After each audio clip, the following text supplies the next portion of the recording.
About 10 years ago, I took on the task to teach global development to Swedish undergraduate students. That was after having spent about 20 years together with African institutions studying hunger in Africa. So I was sort of expected to know a little about the world. And I started in our medical university, Karolinska Institute, an undergraduate course called Global Health.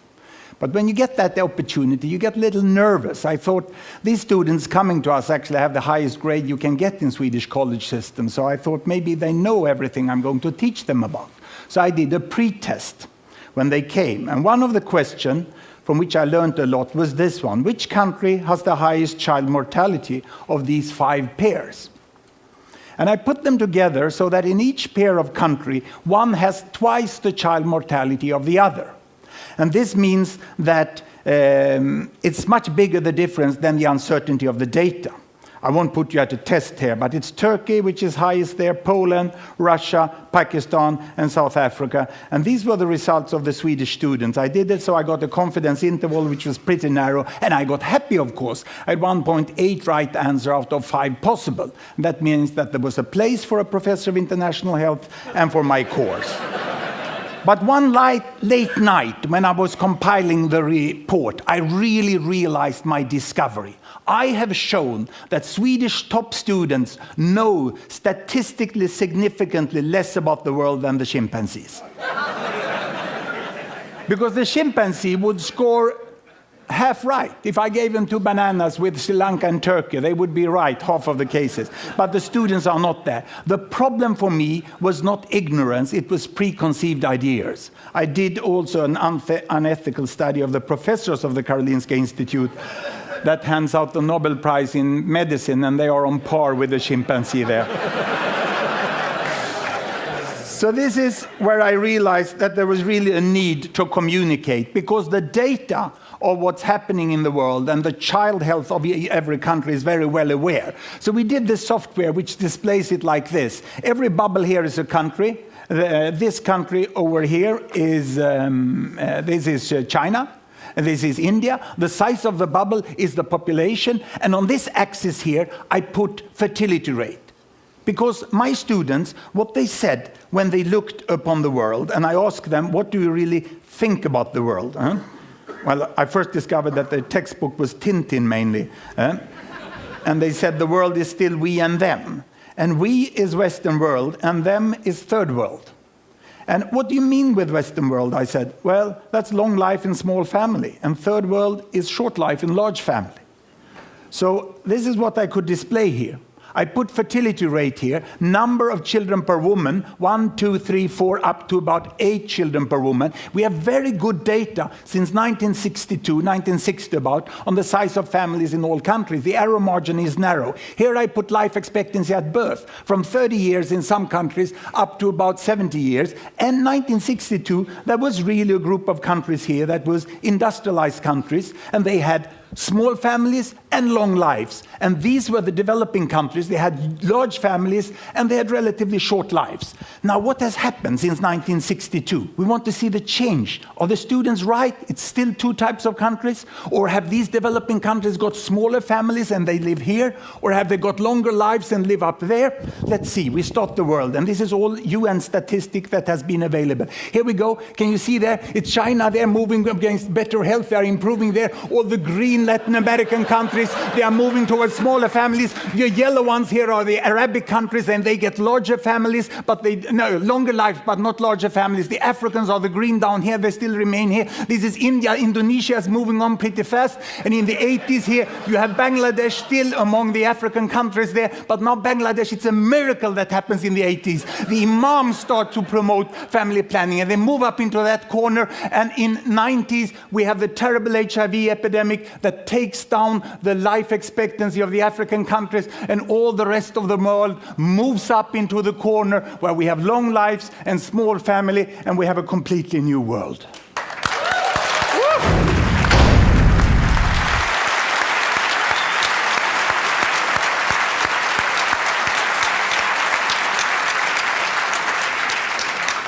Let me make a comparison directly between United States of America and Vietnam. 1964. America had small families and long life. Vietnam had large families and short lives. And this is what happens. The data during the war indicate that even with all the death, there was an improvement of life expectancy. By the end of the year, the family planning started in Vietnam, and they went for smaller families. And the United States up there is getting for longer life, keeping family size. And in the 80s now, they give up communist planning, and they go for market economy, and it moves faster even than social life. And today, we have in Vietnam the same life expectancy and the same family size here in Vietnam 2003 as in United States 1974 by the end of the war. I think we all, if we don't look in the data, we underestimate the tremendous change in Asia, which was in social change before we saw the economical change. So let's move over to another way here in which we could display the distribution in the world of the income. This is the world distribution of income of people. $1, $10, or $100 per day. There's no gap between rich and poor any longer. This is a myth. There's a little hump here. But there are people all the way. And if we look where the income ends up, the income, this is 100% of world's annual income. And the richest 20%, they take out of that about 74%. And the poorest 20%, they take about 2%. And this shows that the concept developing countries is extremely doubtful. We sort of think about aid, like these people here giving aid to these people here. But in the middle, we have most of the world population. And they have now 24% of the income. We heard it in other forms. And who are these? Where are the different countries? I can show you Africa. This is Africa. 10% of world population, most in poverty. This is OECD, the rich country, the country club of the UN. And they are over here on this side, and quite an overlap between Africa and OECD. And this is Latin America. It has everything on this earth, from the poorest to the richest in Latin America. And on top of that, we can put East Europe, we can put East Asia, and we put South Asia. And how did it look like if we go back in time to about 1970? Then there was more of a hump. And we have most who lived in absolute poverty were Asians. The problem in the world was the poverty in Asia. And if I now let the world move forward, you will see that while population increase, there are hundreds of millions in Asia getting out of poverty, and some others get into poverty. And this is the pattern we have today. And the best projection from the World Bank is that this will happen.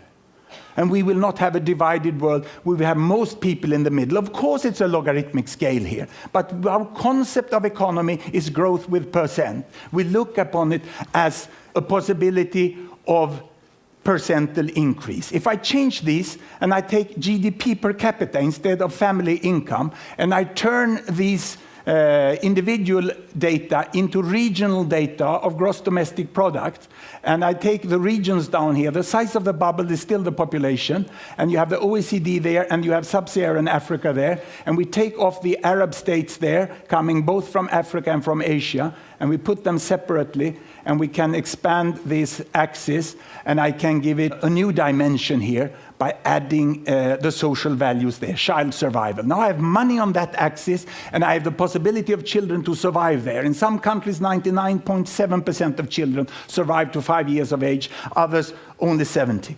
And here it seems that there is a gap between OECD, Latin America, East Europe, East Asia, Arab states, South Asia, and sub-Saharan Africa. The linearity is very strong between child survival and money. But let me split sub-Saharan Africa. Health is there, and better health is up there. I can go here and I can split sub-Saharan Africa into its countries. And when it bursts, the size of each country bubble is the size of the population. Sierra Leone down there, Mauritius up there. Mauritius was the first country to get away with trade barriers, and they could sell their sugar, they could sell their textiles on equal terms as the people in Europe and North America. There's a huge difference between Africa, and Ghana is here in the middle. In Sierra Leone, humanitarian aid.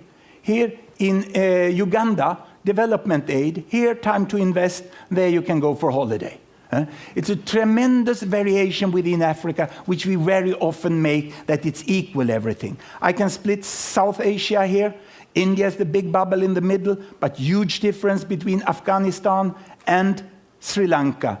And I can split Arab states. How are they? Same climate, same culture, same religion, huge difference. Even between neighbors. Yemen, civil war, United Arab Emirates money, which was quite equally and well used. Not as the myth is. And that includes all the children of the foreign workers who are in the country. Data is often better than you think. Many people say that data is bad. There is an uncertainty margin. But we can see the difference here, Cambodia, Singapore. The differences are much bigger than the weakness of the data. East Europe, Soviet economy for a long time, but they come out after 10 years very, very differently. And there is Latin America. Today we don't have to go to Cuba to find a healthy country in Latin America. Chile will have a lower child mortality than Cuba within some few years from now. And here we have high-income countries in OECD, and we get the whole pattern here of the world, which is more or less like this. And if we look at it, how it looks the world, in 1960, it starts to move, 1960. This is Mao Zedong. He brought health to China. And then he died, and then Deng Xiaoping came and brought money to China and brought them into the mainstream again. And we have seen how countries move in different directions like this. So it's sort of difficult to get an example country which shows the pattern of the world. But I would like to bring you back to about here at 1960. And I would like to compare South Korea, which is this one, with Brazil, which is this one. The label went away for me here. And I would like to compare Uganda, which is there. And I can run it forward like this.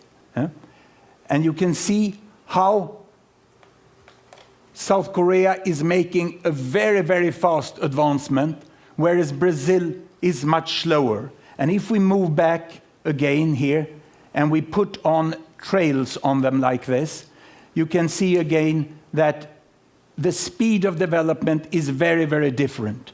And the countries are moving more or less in the same rate as money and health. But it seems you can move much faster if you are healthy first than if you are wealthy first. And to show that, you can put on the way of United Arab Emirates. They came from here. A mineral country. They catch all the oil, they got all the money, but health cannot be bought at the supermarket. You have to invest in health. You have to get kids into schooling. You have to train health staff. You have to educate the population. And Sheikh Zayed did that in a fairly good way. And in spite of falling oil prices, he brought this country up here. So we got a much more mainstream appearance of the world, where all countries tend to use their money better than they used in the past. Now, this is more or less if you look at average data of the countries. They are like this.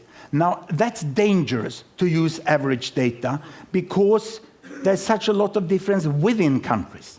So if I go and look here, we can see that Uganda, that today is where South Korea was 1960. If I split Uganda, there's quite a difference within Uganda. These are the quintiles of Uganda. The richest 20% of Ugandans are there. The poorest are down there.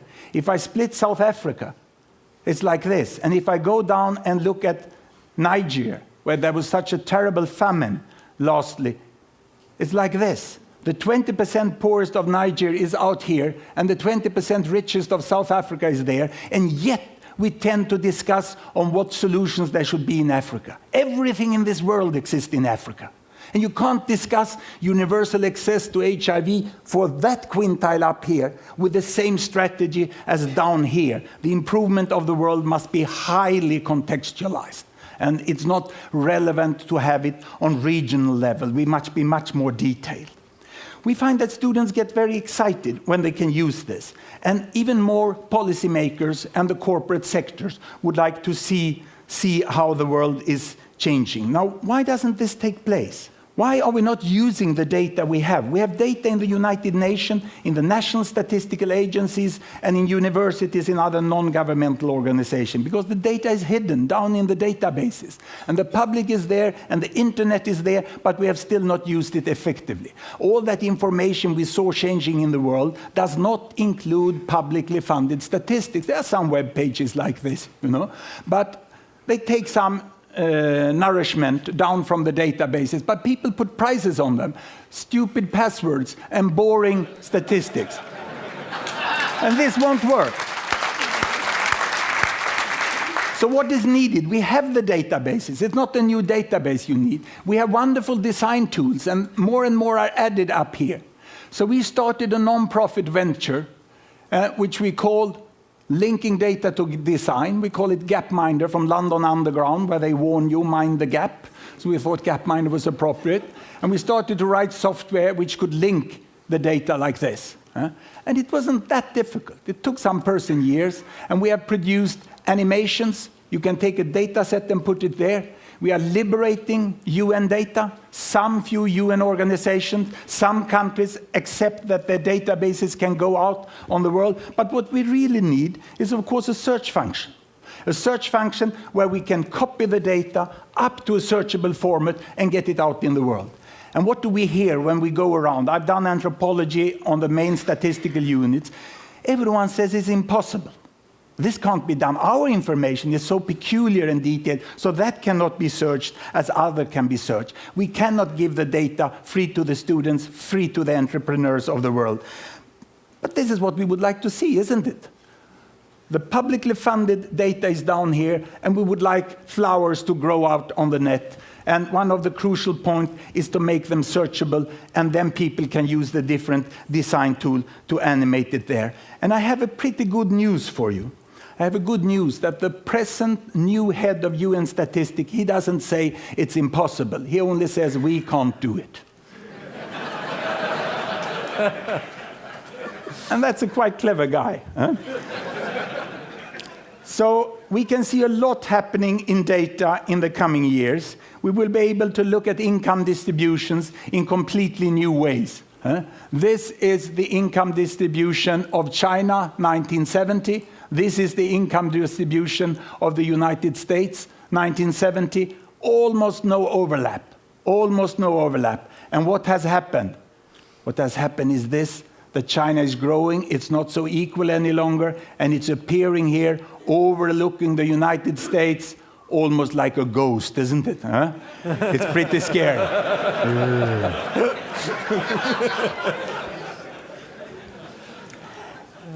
But I think it's very important to have all this information. We need really to see it. And instead of looking at this, I would like to end up by showing the internet users per 1,000.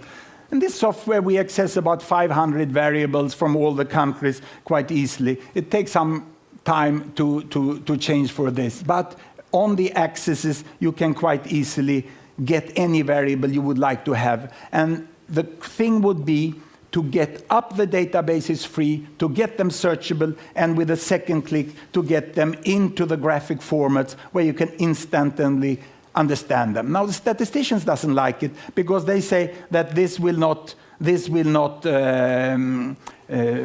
show the reality. We have to have statistical analytical methods. But this is hypothesis generating. I end now with a world.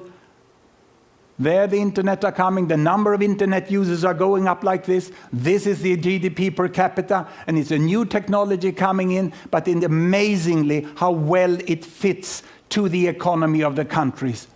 That's why the $100 computer will be so important. But it's a nice tendency. It is as if the world is flattening off, isn't it? These countries are lifting more than the economy. And it will be very interesting to follow this over the year, as I would like you to be able to do with all the publicly funded data. Thank you very much.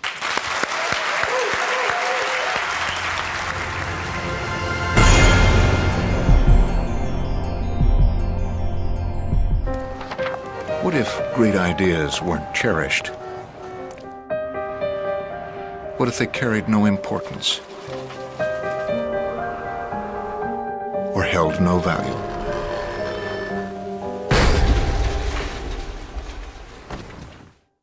There is a place where artistic vision is protected, where inspired design ideas live on to become ultimate driving machines.